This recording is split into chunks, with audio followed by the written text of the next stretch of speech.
Nasagip sa Baguio City ang dalawang babaeng natabunan ng pagguho ng lupa. Bukod sa landslide, rumagasari ng baha sa Cannon Road at sa kilalang Strawberry Farm. May live report si EJ Gomez. EJ? Atom, ilang insidente ng landslide, erosion at rockfall ang nangyari rito sa Baguio City. Dalawang babae ang na-rescue matapos silang matrap sa kanilang mga bahay noong kasagsagan ng landslide. Mistulang waterfalls ang malakas na ragasan ng tubig mula sa bundok patungo sa kalsada ng Cannon Road. Malakas din ang agos ng tubig sa ilog sa gilid ng kalsada. Ilang puno at bato rin ang humambalang. Alas 6 ng umaga kanina, nagka-landslide sa Purok 2 Outlook Drive. Isa sa 4 na bahay na apektado ang tuluyang natabunan at na-wash out ng landslide. Kwento ng may-ari ng bahay na si Bea, madilim pa nang magsimulang pasukin ng baha ang kanilang bahay.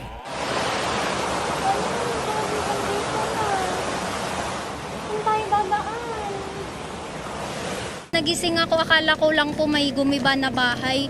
Yun po pala lahat, yung buong bamboo po, papunta na sa bahay namin. Tapos yung bahay po na nagiba dyan, dumiretso na din po sa tapat namin. Dalawang babae naman ang pinagtulungang ilabas sa kanilang mga bahay matapos matabunan. Inilikas naman ang iba pang apektadong residente at ngayon ay nananatili sa evacuation center. Sa Outlook Drive pa rin, tinamaan ang linya ng kuryente nang humambalang sa kalsada ang malaking puno. Nabagsakan din ang isang van. Check ko po sana yung dalawang van. Tapos pagkakita ko po dito, may bagsak na po yung puno eh. Bale sa trabaho po to, driver lang po ako. Sa De Los Reyes, gumuho ang lupa na kinatitirikan ng isang bahay.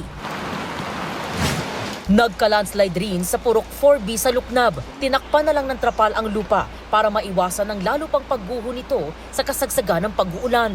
Nakita na lang namin, ma'am, na wala na po yung bahay, saka malinis na po dyan, kumuho na po yung lupa. Sabi po ng mga kagawad saka rescuer na tumingin po, yung bahay inanod na po doon sa creek. Nandun na po sa creek yung bahay. Inaalam pa ng otoridad kung nakalikas ang residenteng nakatira sa nasabing bahay.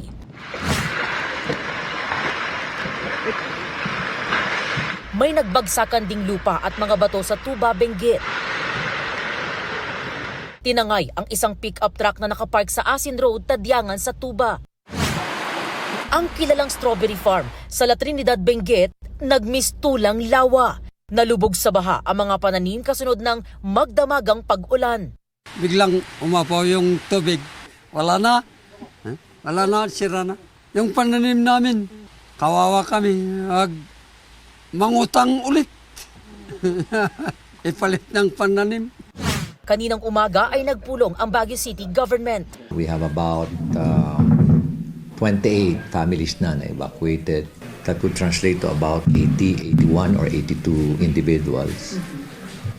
We have about 17 houses na partially damaged or damaged. Actually, out of the 17, dalawa doon ang totally damaged.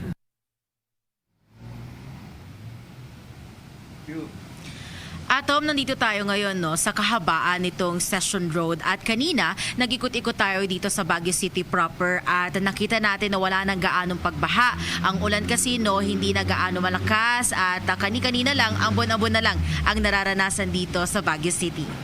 Yan ang latest. Balik sa iyo, Atom. Ingat at maraming salamat, EJ Gomez. Huwag magpahuli sa mga balitang dapat niyong malaman. Mag-subscribe na sa GMA Integrated News sa YouTube.